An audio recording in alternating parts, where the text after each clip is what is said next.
XYZ limited एक company है, वो मैन्युफैक्चर कर रही है ट्रैक्टर के पार्ट को, एंड मेनली वो सप्लाई कर रही है कंपोनेंट ओरिजिनल इक्विपमेंट मैन्युफैक्चर कर OEM के। The company does not have, company की कोई भी सब्सिडियरी नहीं है, जॉइंट वेंचर नहीं है, एसोसिएट कंपनी नहीं है।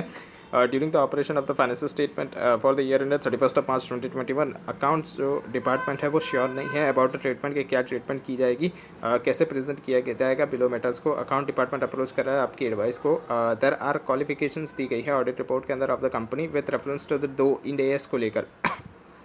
Yes an entity whose financial statement, अगर एंटिटी के फाइनेंशियल स्टेटमेंट कंप्लाइट कर रहे हैं इंड AS से, तो shall make explicit and unreserved statement, तो उसको एक्सप्लिसिट एंड अनरिजर्व स्टेटमेंट देना पड़ेगा कंप्लायंस का in the notes. Entity shall not describe, entity describe नहीं करेगी financial statement as complying with the Ind AS। Entity shall not describe, entity describe नहीं करेगी के फाइनेंशियल स्टेटमेंट कंप्लाइट किए गए हैं इंड AS के मुताबिक, अगर उसने कंप्लाई नहीं किया है सारे रिक्वायर्ड इंड AS को लेकर, मतलब सारे रिक्वायर्ड इंड AS को कंप्लाई किया है, तभी वो explicit and unreserved statement of the compliance देगी नोट्स के अंदर, अदरवाइज वो नहीं देगी। इट इज़ मैंडेटरी, क्या ये मैंडेटरी ऐड करना word stand alone before each component of the financial statements? No, लेकिन डिस्क्लोजर जो होता है फाइनेंशियल स्टेटमेंट्स के अंदर कि ये जो फाइनेंशियल स्टेटमेंट है ये individual financial statement of the company है, वो बताना पड़ेगा, ऐसा डिस्क्लोजर देना पड़ेगा। The company is Indian company and वो प्रिपेयर कर रही है फाइनेंशियल प्रिपेयर करिए एंड प्रेजेंट करिए फाइनेंशियल स्टेटमेंट रुपीज़ के अंदर। क्या ये ज़रूरी है राइट करना फाइनेंशियल स्टेटमेंट के अंदर कि जो फाइनेंशियल स्टेटमेंट प्रिपेयर किए गए हैं, प्रेजेंट किए गए हैं, वो रुपी के अंदर है, मतलब यानी प्रेजेंट करना है रुपी के सिंबल को, क्या वो ज़रूरी होता है? Yes, para 51D of the Ind AS 1 inter alia करता है कि स्टेट कीजिए, एंटिटी को स्टेट करना पड़ेगा, डिस्प्ले करना पड़ेगा प्रेजेंटेशन करेंसी, कि किस करेंसी के अंदर ये प्रेजेंटेशन किया गया है, मतलब ये जो फाइनेंशियल स्टेटमेंट बनाए गए ये किस करेंसी के अंदर बनाए गए हैं, as defined in the Ind AS 21 promptly and repeat it when necessary for the information presented to understandability, to understandable and repeat it, और रिपीट भी करना पड़ेगा उसको जब भी ये ज़रूर पड़ती है कि इन्फॉर्मेशन जो भी प्रेजेंट किए गए हैं वो अंडरस्टैंडेबल है, मतलब इससे यूजर्स की अंडरस्टैंडिंग बढ़ेगी कि हाँ जो करेंसी दी गई है वो रुपीज़ के अंदर है।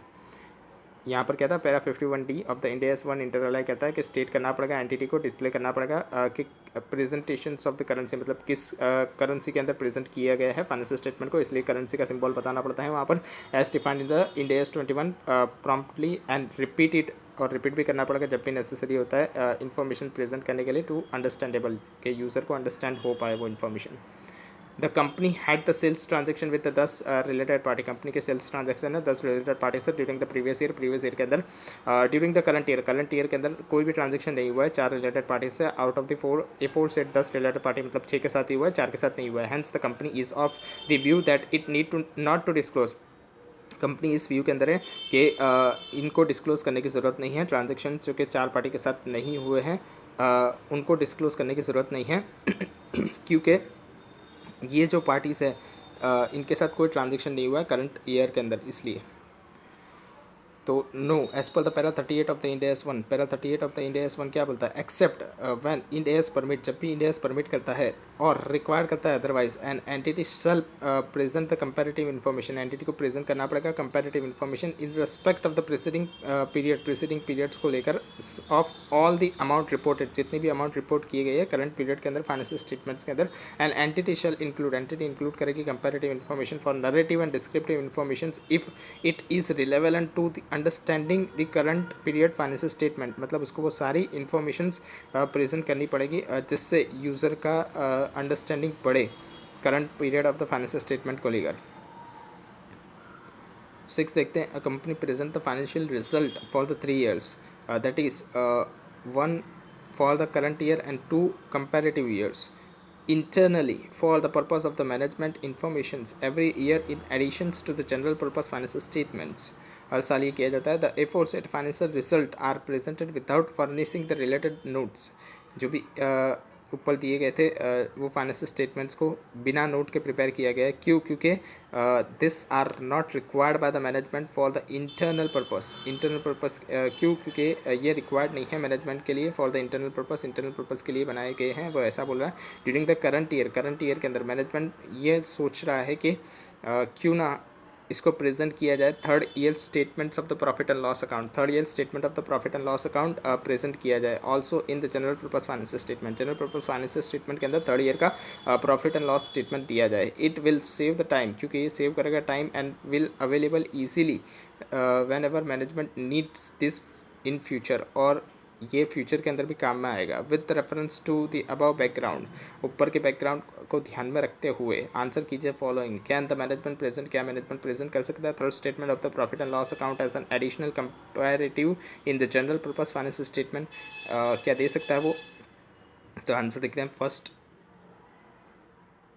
yes, as per the para 38C of the Ind AS 1, an entity may present the comparative information. Entity present कर सकती है comparative information in addition to the minimum comparative financial statements. Minimum comparative financial statement जो भी required किए गए हैं Ind AS के अंदर, उससे additional जाकर information दे सकती है, as long as, जब तक तो information है वो prepare की जाएगी इन accordance with Ind AS, end AS के हिसाब से होनी चाहिए वो इन्फॉर्मेशन. दिस कंपैरेटिव इन्फॉर्मेशन में कंसिस्ट, इसके अंदर कंसिस्ट हो सकता है एक या तो एक से ज़्यादा स्टेटमेंट जो रेफर किया जाता है in the para 10, but need not comprised a complete set, लेकिन इसके अंदर कंप्लीट सेट नहीं होता ऑफ द फाइनेंशियल स्टेटमेंट्स. मतलब एक या तो एक से ज़्यादा स्टेटमेंट्स हम लोग दे सकते हैं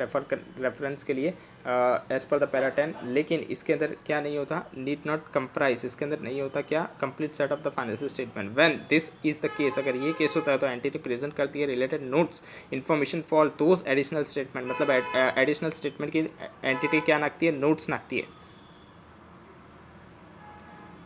अगर मैनेजमेंट प्रेजेंट कर रहा है third statement of the profit and loss in the general purpose financial statements as comparative, is it necessary, क्या ये ज़रूरी होता है कि ये जो स्टेटमेंट है ये कंप्लायंट है of Ind AS?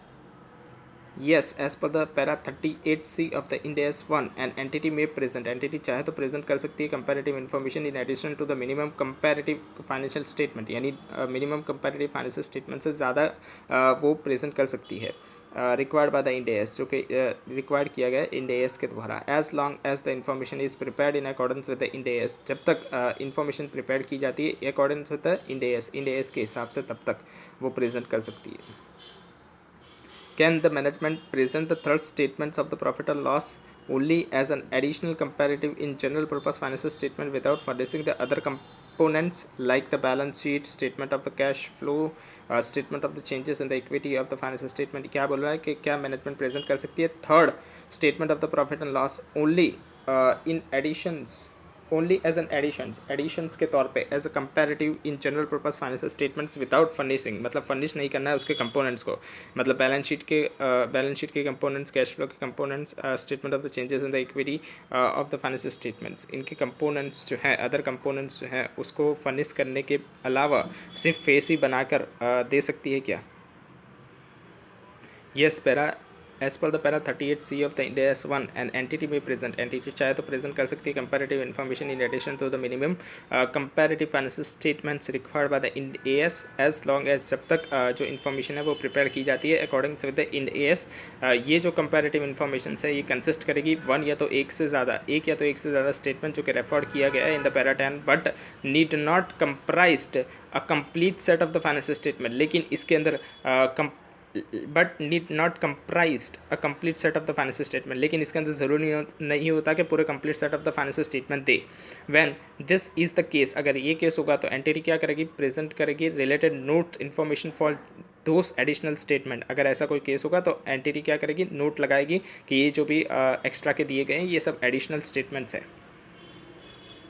7th, a company while preparing the financial statement for the financial year 21-22 erroneously booked the excess revenue, 10 crore का excess revenue बुक कर दिया गया. The total revenue reported in the financial year 21-22 was 80 crore, कितना था, 80 करोड़ का था. However, while preparing the financial statement, जब prepare किए गए थे financial statement for the 22-23, ये पता चला कि excess revenue बुक कर दिया गया है 21-22 के अंदर,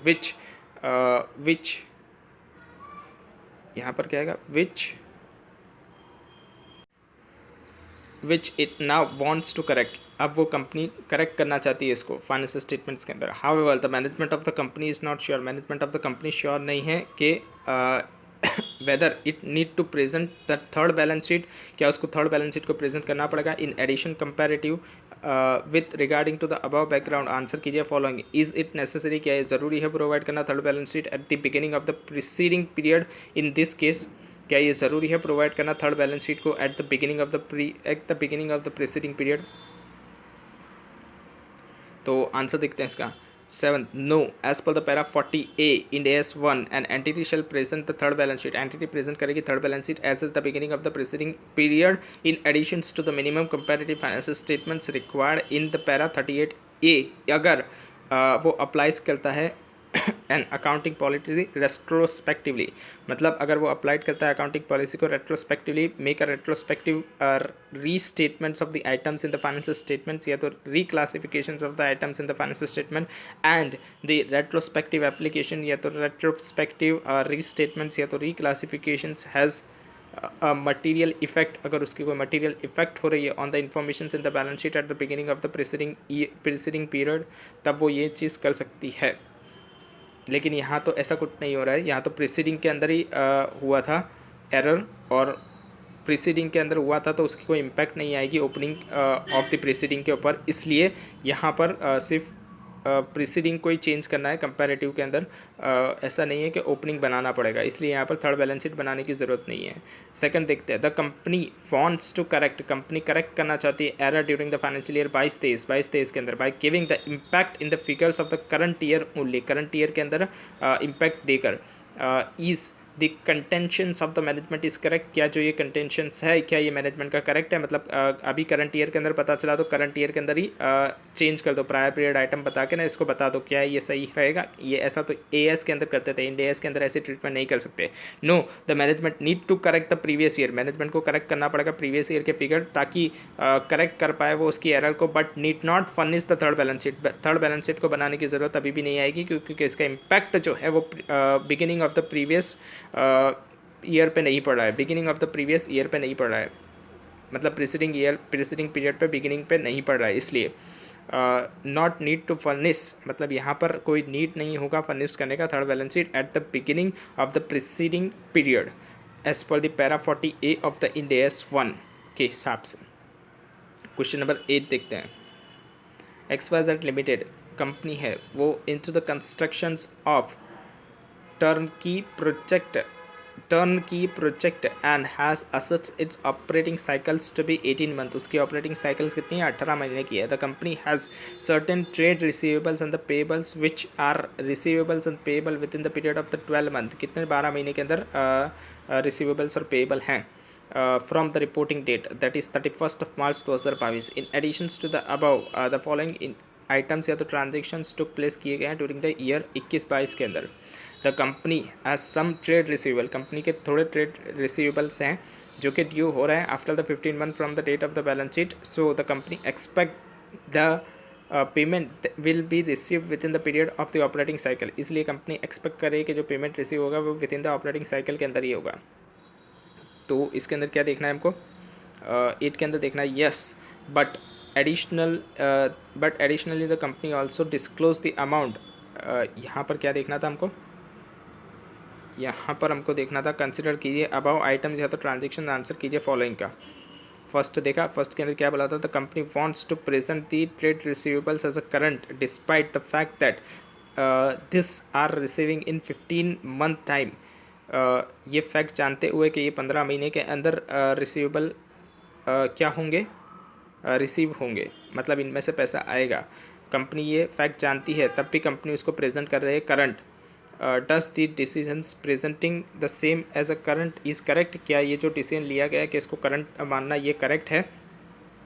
तो आंसर देखते हैं। तो आंसर क्या आएगा, यस बट एडिशनली यहाँ पर कंपनी को डिस्क्लोज करना पड़ेगा कि जो अमाउंट है रिसीवेबल्स की वो within the period of 12 month है and after the 12 month from the reporting date है, यानी 12 महीने के अंदर ये क्या हो रहे हैं receivables within the period of 12 month है and after the 12 month from the reporting date है, मतलब आफ्टर मतलब 31 मार्च के बाद 12 महीने के अंदर ही ये क्या हो रहे हैं, रिकवर हो रहे हैं, मतलब इनसे पैसा आ रहा है, receivable within the period of the 12 month and after the period of the 12 month from the reporting date. यहाँ पर लेकिन उसको क्या करना पड़ेगा, एडिशनली उसको क्या करना पड़ेगा, डिस्क्लोजर डालना पड़ेगा, वो उसको करंट क्लासीफाई कर सकते हैं। The company has some trade payables, company के पास, कंपनी के थोड़े ट्रेड पेबल्स है जो कि ड्यू हो रहे हैं for the payment after the 14 month from the date of the balance sheet date के बाद 14 मंथ बताया गया है. This payables fall due within the period of the operating cycle, लेकिन ये फॉल कर रहा है within the period of the operating cycle. Though the company does not expect that it will be able to pay, company pay नहीं कर पाएगी इन pebbles को with in the operating cycle. क्यों? क्योंकि नेचर ऑफ द बिजनेस जो है वो किस नेचर के अंदर है, जनरली प्रोजेक्ट गेट डिलेड, मतलब प्रोजेक्ट डिले हो जाएगा, इसलिए वो 14 महीने के अंदर तो इन लोगों को पे नहीं कर पाएगी. Get and the payment from the customers also get delayed, and payment from the customers में भी डिले हो रहा है, इस वजह से वो पे नहीं कर पाएगी. तो यहाँ पर क्या आएगा आंसर? यहाँ पर बोला गया था कि the company wants to present, company इसको प्रेजेंट करना चाहती है ट्रेड पेबल्स को एंड नॉन करंट को, and non current despites the fact that, company in trade payables को नॉन करंट दिखाना चाहती है डिस्पाइट ऑफ द फैक्ट कि जो ड्यू है वो within the operating cycles of the company है, despite the fact that this are due within the operating cycle of the company, ये ऑपरेटिंग साइकिल के अंदर ही हो रहे हैं, तब भी उसको क्या करना चाहती है वो, ये नॉन करंट बताना चाहती है company. Does the decisions presenting the same as a non current is correct, क्या ये जो डिसीजन लिया गया है नॉन करंट के अंदर दिखाना ये करेक्ट होगा? तो आंसर देखते हैं. No, the company can not disclose this payables as a non current, company इसको नॉन करंट नहीं दिखा सकती. And company also need to disclose, उसको डिस्क्लोज भी करना पड़ेगा अमाउंट के जो पेबल्स है वो within the period of the 12 month है, and after the 12 month from the operating, after the 12 month from the reporting date है, as per the para 60-61 of the Ind AS1, यानी disclosure देना पड़ेगा इसका. The company was awarded a contract of ₹100 crore as 31st of March 2022. As per the terms of the contract, the company made a security deposit of 5% of the contract value with the customers of ₹5 crore. As on 31st of March 2022, the contract is expected to complete it in 18th month time. The aforesaid deposit will be refunded back after the 6 month from the date of the completions of the contract. यहाँ पर क्या हो रहा है, company को award किया गया है कॉन्ट्रैक्ट ₹100 करोड़ का 31 मार्च 2022 के दिन. As per the terms of the contract क्या बोल रहा है, टर्म्स कि जो सिक्योरिटी डिपॉजिट है वो 5% होगी of the contract value with the customers of the 5 crore, मतलब उसके अमाउंट कितनी निकल के आ रही है, 5 करोड़ निकल के आ रही है 31 मार्च 2022 के दिन. Company contract is expected to be complete, company का कॉन्ट्रैक्ट एक्सपेक्ट किया जाता है कि कंप्लीट कब होगा, 18 महीने के अंदर होगा. द एफोर्सेड डिपॉजिट, जो डिपॉजिट बताई गई है वो रिफंड बैक हो जाएगी after the 6 month from the date of the completion. 6 month जब कंप्लीट होगा, कॉन्ट्रैक्ट उसके 6 मंथ के अंदर क्या हो जाएगा, from the date of the completion of the contract refund कर दी जाएगी ये जो भी डिपॉजिट होगी ये. तो इसके अंदर क्या बोला है, कैन द सिक्योरिटी डिपॉजिट, क्या ये जो सिक्योरिटी डिपॉजिट है 5 करोड़ की जो कि मेड की गई थी कंपनी के द्वारा with the customers, be presented as a current, क्या हम इसको करंट बता सकते हैं? तो इसमें आंसर देखते हैं नो. क्यों हम इसको करंट नहीं बता सकते? Because the amount will be received after the operating cycles of the company, मतलब 18 महीने था इसलिए हम इसको करंट नहीं बता सकते. यहाँ पर दिया गया था ना कितना मंथ था, 18 मंथ था. The company has also given this certain contract, क्योंकि हमारे कितना था वहाँ पर